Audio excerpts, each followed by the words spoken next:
Presented from the Aishin Broadcast Studio at Babcock's Media. You stream television at your house? So do 88% of American households. Today we're going to talk about using CTV and other marketing tactics to reach your audience.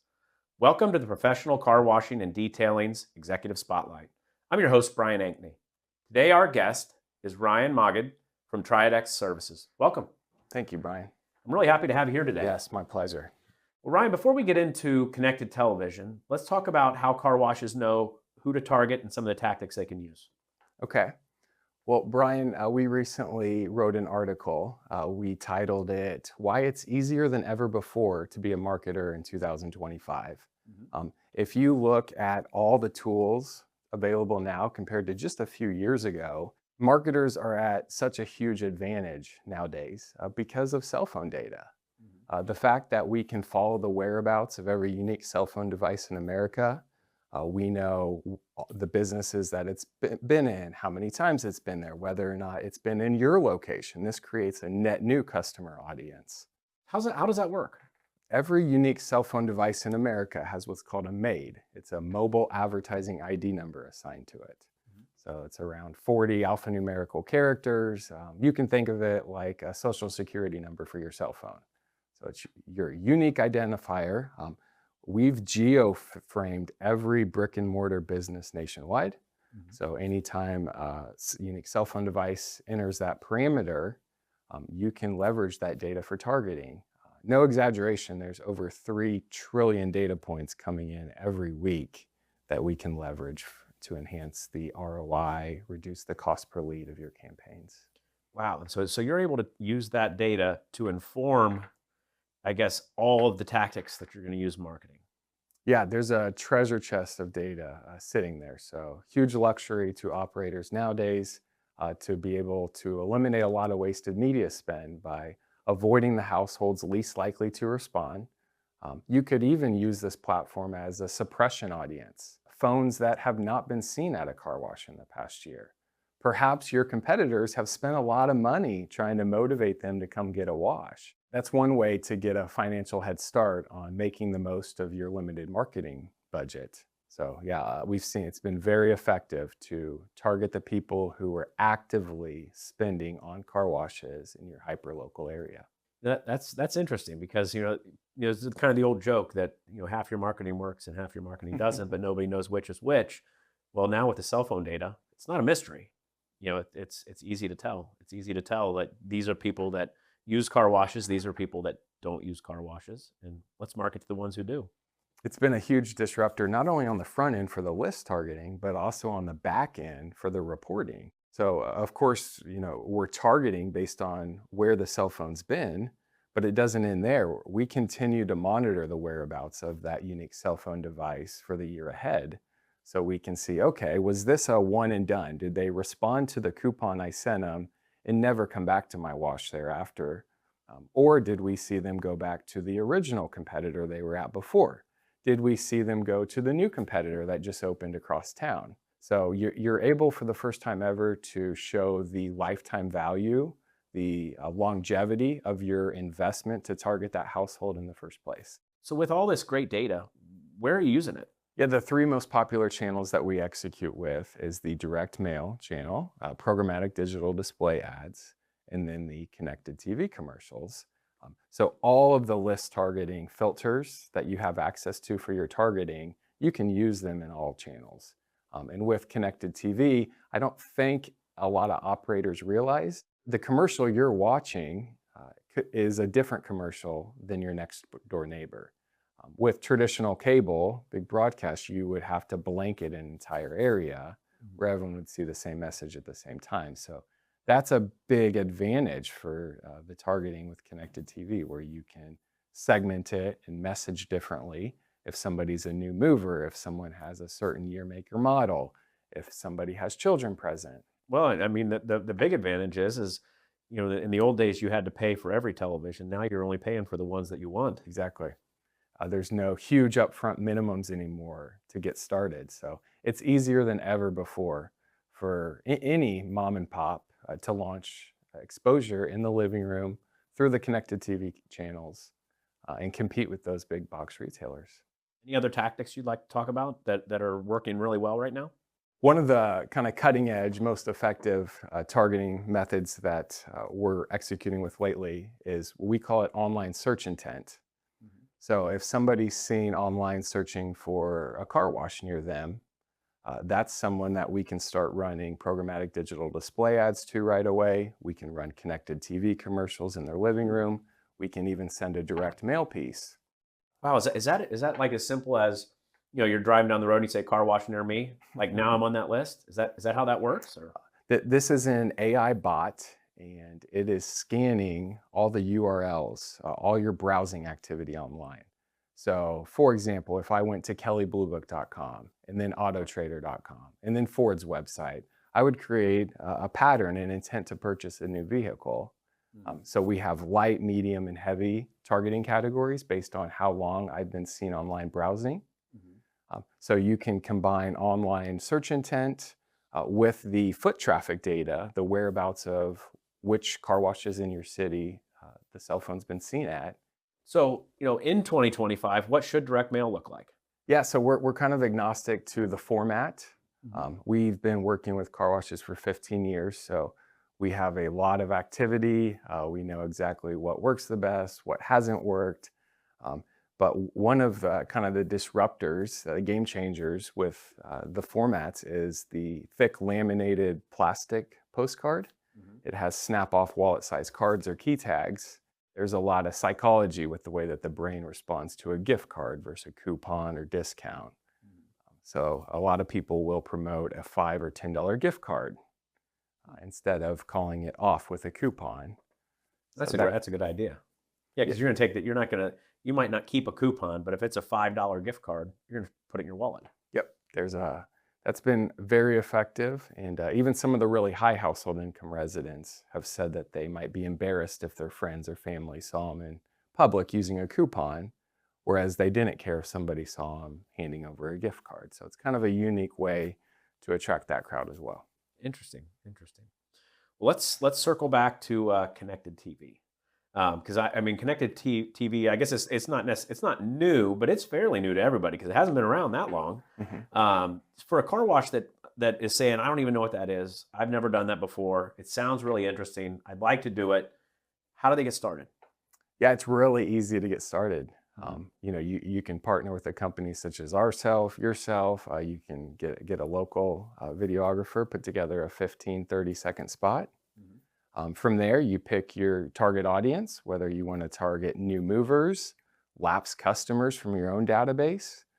Perhaps you want to target customers of your known competitors down the road. So pick all your parameters on who you want to target, who you want to skip, and then you assign your budget.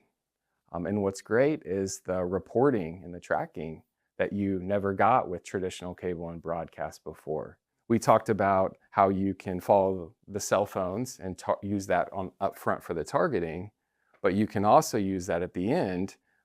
So we'll continue, as long as we're live running digital ads to these cell phone devices, we can show you throughout the year, did the person that responded go back to the original competitor? Did they move to a new competitor that just opened across town? Did they stay loyal to you and keep coming back to your location throughout the year? I mean, that's probably really interesting because when you're looking at those households, so you know that they have children, you know that they were your customer, and then you know that they moved to another competitor. Like if you were able to see, wow, 20% of the people that defected from me to this car wash are all people with kids. Is there something about my car wash that maybe is not as kid-friendly as it should be? Or it could be anything, but it would definitely give you some neat insights to look back and say, wow, why did 20% of my defectors that went over here all look the same? Like how is my car wash not attracted to that type of person? And maybe, beyond just being an effective marketing tactic, it would give you some really brilliant insights into your own business. Yeah, and Brian, that's where we shine the most. We have a data science team, so we are obsessed with the post-campaign reporting and really studying the daylights out of who responded, who didn't, and then leveraging that to guide us towards better outcomes throughout the future. Wow, so you just keep perfecting it more and more and more as you collect that data and analyze it. So you know which audiences are going to respond and which, I guess, messages would work best with each audience, and then you just kind of keep moving the ball forward. Exactly. Wow. That's pretty neat. Yep. That's pretty neat. You mentioned like 3 different tactics for the connected TV, and you mentioned like the lapsed customer, the competitor's customer. I forget there was another one, but wouldn't a car wash maybe want to run all those at the same time? Yeah, and what's great is we can report back to you on the results from each audience. So it becomes addition by subtraction over time. We know which audience type responded the best, and then you can crank up the media spend with those and eliminate the others that didn't perform as well. So you can actually, increase your ROI from your marketing spend by targeting the right people based on the data that you're getting from each and every campaign. Yeah, going back to new movers, it's kind of an incredibly rare opportunity to pick off a net new customer. Yeah. Humans are creatures of habits, so when they first move into a new area, there's no loyalty established with anyone nearby. So if you can get them early, there's a good chance they might stay with you for, I think they say post-COVID, Americans move every 5 years on average. So the longevity ROI of a new mover is a lot higher than someone who's lived down the road for 3 or 4 years, and they might be getting ready to move in a year or two. Well, one of the most important things with any undertaking you do in business is how much does it cost. So let's talk a little bit about the cost. Like if for a connected TV campaign, I mean, where does it kind of line up with direct mail or other types of marketing? Is it more expensive, less expensive? Like, what does that look like? Yeah, if you look at the 3 most popular channels, social, digital, programmatic digital display, that is, direct mail, and connected TV is going to fall a lot closer to the cost of running a digital campaign, what you would pay for an online ad impression. So, you could run a month of commercials for nearly the same cost as what it would be to cover your printing, your postage, your list to send out a big direct mail campaign. Okay, so it's affordable. It is, and even within the direct mail category, we endorse that plastic card mailer the most. They say that when you get home from work, you make 2 piles. You make your trash pile and then your keep for consideration later pile. And that thick plastic kind of stops you in your tracks. The tactileness of it really stands out, and a lot of times people will snap the wallet size card off, put it in the keep for consideration later pile. So they call it your mail moment. You have half a second to capture their attention and motivate them to keep your direct mail piece. Presented from the Aishin Broadcast Studio at Babcock's Media. I'm really bullish on direct mail because, when you and I were young, you'd go to the mailbox and you had a lot of mail. Now, like a lot of days I don't get any letters. And it kind of makes me sad. Like I go to the mailbox and I got nothing. Like in the old days, you'd have 15 things in there. And now it's very normal to have 0, 1, 2, 3. So the direct mail is probably more effective in 2025 than it was in 1985 because there's just not a lot of it. Yep, you're exactly right. The world of print kind of came to a pause in 2020 with COVID. So the mailbox is not nearly as noisy as it was, which is a big opportunity for marketers to take advantage of that. Yeah. The more traditional offline channels, it's so noisy online. I think say the average American sees hundreds of digital ad impressions every day. So they're tuning them out. With direct mail, especially the boomers, they call it their mail moment. To a lot of them, it's the highlight of their day to check their mail. Yeah. I mean, people definitely tune out some digital ads, but definitely not on carwash.com. Yes, exactly. So Ryan, you've worked with a lot of car washes. Can you share like a success story that really kind of stands out in your mind? Yeah, there's a chief marketing officer runs a chain out of the Southeast. We've been running monthly new movers with them for many years. And he always voices how the response rates are around 10% each month. Wow. So it produces a very high ROI, very low cost per lead compared to other channels. There's another chain out of the Northeast. They've got 30 or 40 washes. Their director of marketing has told us in quarterly business reviews that he's getting an 11 to 16% redemption rate for every grand opening. Oh, wow. And we've surpassed 20%.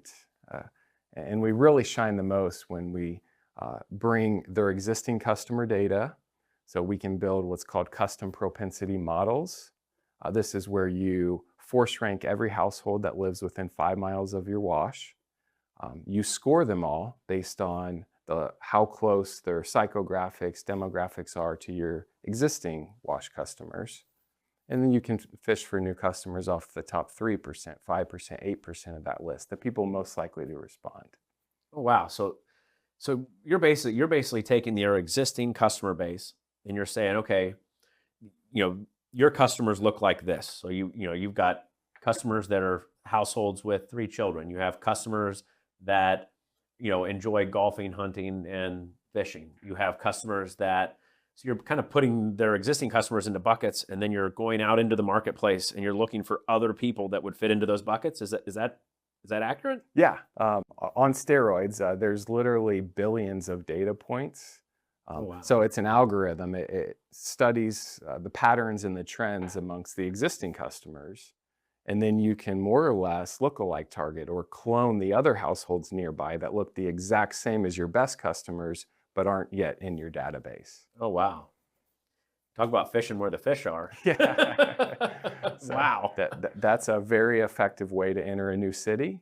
Mm-hmm. You're leveraging the existing data you have from locations nearby. So not a lot of operators out there can afford to target everyone within a 3 or 5 mile radius for a grand opening. Mm-hmm. So you can leverage custom models. You can leverage our competitor conquesting platform, target the people that have been seen at car washes recently, especially the ones that have been seen there multiple times a month. So, I mean, let's dive a little deeper on that. You mentioned grand opening. What's a blueprint for a good grand opening? I mean, I'm sure lots of people do it differently. Probably everybody does it a little bit differently. But let's just say, my name's Brian. I'm opening up my first car wash, and what would you recommend to me? What's your prescription? Yeah, so we'd like to start by studying that immediate area, look at the universe of how many residential and a lot of companies, it's kind of a hidden secret in the direct marketing industry, is the B2B opportunity. When you target small businesses with especially 1 to 10 employees, they respond exactly like a small household does. So, employees are always looking for ways to take advantage of their 1-hour lunch break. So if there's a car wash across the street, that's a fertile customer to target. It could be on their way home from work. So we would look at how many business opportunities there are nearby, how many residential. From there, we take your budget and start to narrow it down with all the list targeting tools that we have access to. So we can show you let's pretend there's 50,000 households within 5 miles. We can show you how many of those have recently been seen at a competitor car wash. How many of those are new movers to your area that just moved in the past 30, 60, 90 days? How many have children? How, based on year of vehicle, make, model, segment it that way. And of course, at the end of this, we're going to be able to track the daylights out of it and see exactly who responded, which audience performed the best. And then if you partner with us to remail again throughout the future, we're iteratively going to do better and better each time. So I mean, kind of goes back to the theme we talked about earlier, is every campaign you run is going to get a little bit better because you have more data. So you're kind of refining the message or refining the audience, and you just kind of keep getting closer and closer to that perfect target. Exactly. Yep. Like I said, we are obsessed with measuring, reporting, attribution, and it's ongoing. So you can build out customer journeys. You set all the rules, if this and that, if that then this. So if somebody doesn't have a transaction for 6 months, you can set up programmatic trigger-based messaging, whether that's through your email, text message, the direct mail channel. It can even be ran through programmatic digital ads or connected TV commercials. So there's no better way to tell your brand story than to run commercials. We call it the Triadex trifecta when we run all 3 channels at once. So you've got exposure on their cell phone. They're seeing your commercials in their living room, and then they open their mailbox and boom, there's the direct mail piece. So we put the full court press on the targeted audience to maximize performance.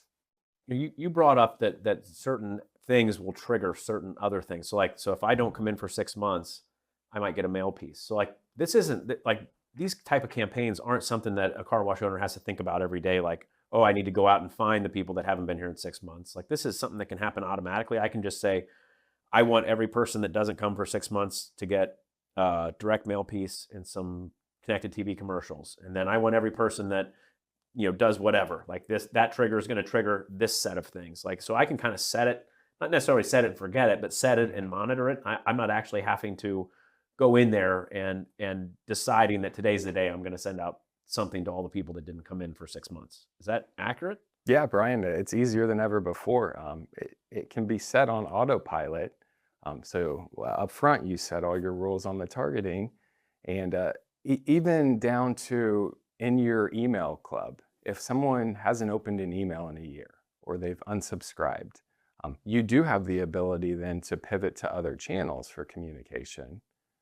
So you can send them an offer to try to reactivate them through the direct mail channel, for example. Interesting. So it really kind of helps you to, like, you don't need to be thinking about this every single day. You can kind of say, these are the rules that I want my business and my marketing to follow, and it'll do it. And then you just kind of have to monitor the results and just make sure that, that it's working, right?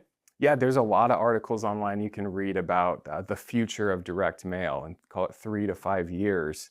A majority of the spend is going to be programmatic, trigger-based, behavior-based. So the days of spray and pray, where you target an entire area, are long gone. And using this cell phone data has really been a game changer for the ability to market. We've seen such a higher ROI, lower cost per lead by leveraging these tools. Awesome. Ryan, is there anything more you'd like to share with our audience today? Yeah, one of the kind of trending audiences that it's been really effective. When we use our platform, we can recognize the car wash buyers out there that aren't showing any commitments. So we're seeing them at 2, 3, 4 different washes. So to us, that's an opportunity to take advantage, send them a rich offer, try to motivate them to make a long-term commitment and buy a membership.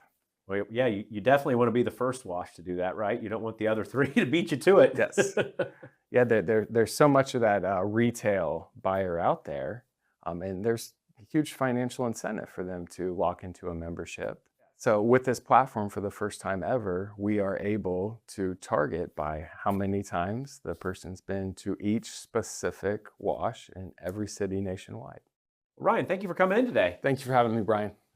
Thank you for taking the time to join us for this Professional Car Washing and Detailing's Executive Spotlight. I'm your host, Brian Ankney. Today, my guest has been Ryan Mogged from Triadex Services. We hope to see you again on a future episode.